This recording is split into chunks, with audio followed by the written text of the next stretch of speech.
झारखंड सरकार ने 4 वर्ष का कार्यकाल पूरा कर लिया, जिसके बाद राज्य में राजनीतिक बयानबाजी तेज हो गई है।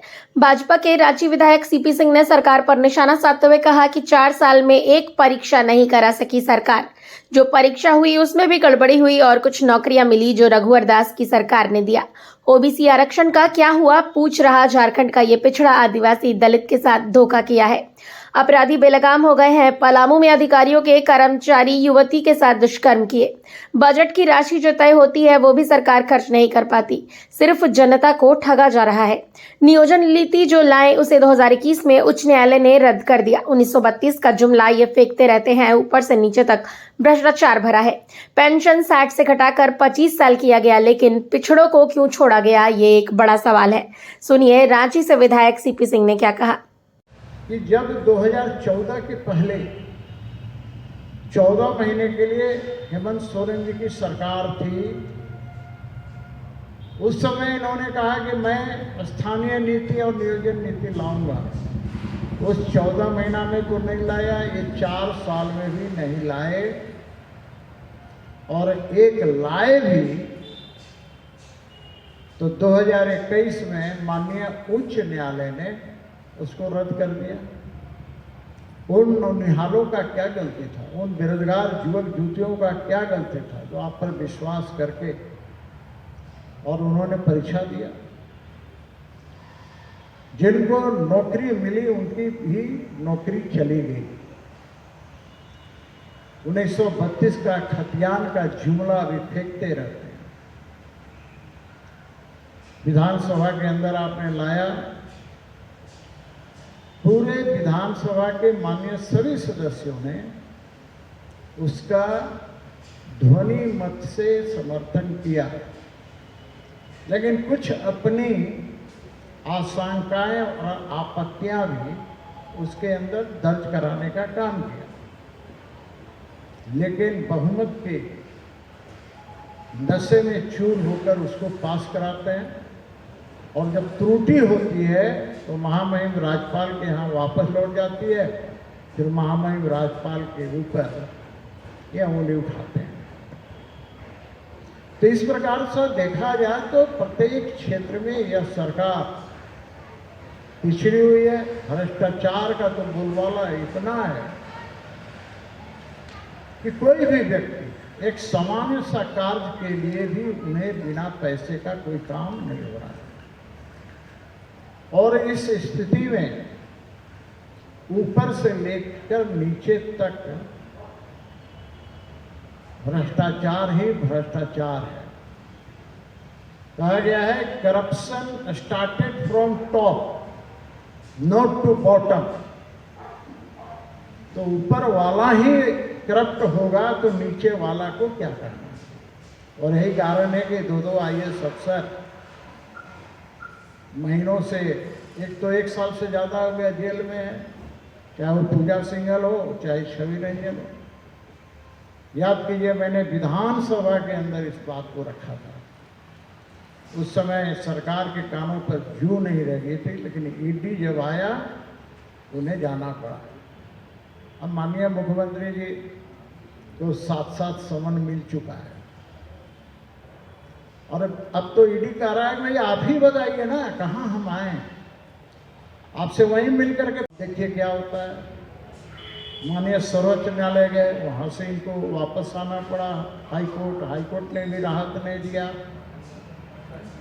उसके बाद भी मेरा ये सलाह है कि यदि आप सही हैं, सच हैं, तो ईडी के पास जाना चाहिए, दृढ़तापूर्वक अपनी बातों को रखना चाहिए। लेकिन जब गलत होंगे तो वही भागे भागे फिरेंगे। तो आज के अवसर पर मैं इतना ही कहना चाहता हूँ, और आपके माध्यम से माननीय मुख्यमंत्री और सरकार के लोगों से आग्रह करना चाहते हैं कि जनता को ठगना छोड़ दें, जनता को दिग्भ्रमित करना छोड़ दें, क्योंकि जनता इन सब बातों को देख भी रही है, और इसका खामियाजा आने वाले 2024 में उठाना पड़ेगा। जनता ने आपको जनादेश दिया था, आपने उस जनादेश का अनादर किया है, तो जनता के जनादेश के अनादर का आपको बहुत महंगा पड़ेगा। आज के प्रेस वार्ता में एक ही बात कहनी है, और दूसरी बात, एक बात मैं और कहना चाहता हूँ कि सरकार लोगों को सिर्फ प्रलोभन दे रही हो नहीं रहा। कल इन्होंने घोषणा किया कि एसटी और एससी जो 50 वर्ष की आयु के भी होंगे, उन्हें हम पेंशन देने का काम करें। मैं समर्थन करता हूँ, अच्छा बात है, लेकिन पिछड़ा को क्यों छोड़ दिया? मैं तो कहता हूँ वैसे सभी लोग जो गरीब हैं वैसे लोगों को पेंशन देना चाहिए। लेकिन दूसरी ओर मेरा ये भी कहना है कि ये भी एक छलावा है। मैं जानता हूं कि ये फार्म भरवाएंगे, लेकिन इनको पेंशन मिलने वाला नहीं है।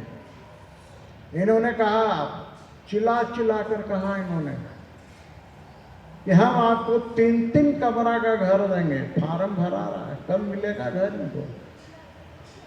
मेरा तो ये कहना है कि आज जिनका वृद्धा पेंशन बना हुआ है, विधवा पेंशन बना हुआ है, आज 2-2 साल से उनका पेंशन नहीं मिल रहा। महानगर कार्यालय के प्रेस वार्ता में आप सभी का अभिनंदन है। हेमंत सोरेन सरकार के 4 साल पूरे हो चुके हैं, और इन 4 सालों में झारखंड को बदहाल बनाने का काम किया है। अभी कल ही सरकार ने जश्न मनाने का काम किया है, लेकिन ये जश्न किस बात का घोतक है? सरकार ने जो वायदे किए थे, एक भी वायदे पूरे नहीं हुए। और मैं तो कहता हूं कभी कभी मीडिया वालों को कि कभी कभी आमने सामने कराना चाहिए,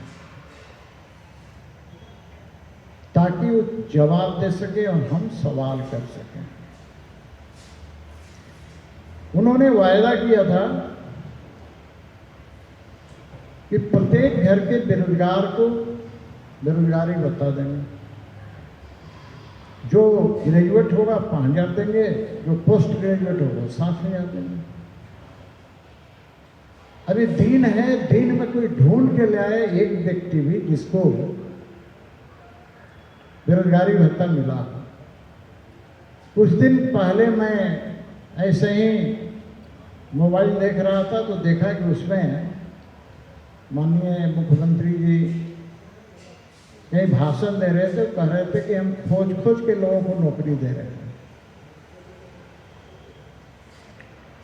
उन्होंने ये भी कहा कि कुछ परिवार में तो हमको आदमी ही नहीं मिला। अब इससे बड़ा मजाक झारखंड की जनता के साथ क्या हो सकता है? उन्होंने कहा कि जेपीएससी में 1 साल में हम 4 बार परीक्षा कराएंगे। ये 4 साल में एक परीक्षा नहीं करा सके, और उसका नतीजा ये हुआ है कि परीक्षा भी जो कराया उसमें भी इनकी भद पिट गई। इन्होंने विधानसभा के अंदर अपने लिखित उत्तर में दिया है कि सरकार अभी तक 357 लोगों को नौकरी दिया है। कुछ नौकरियां मिली हैं उनको जो रघुवर जी के काल में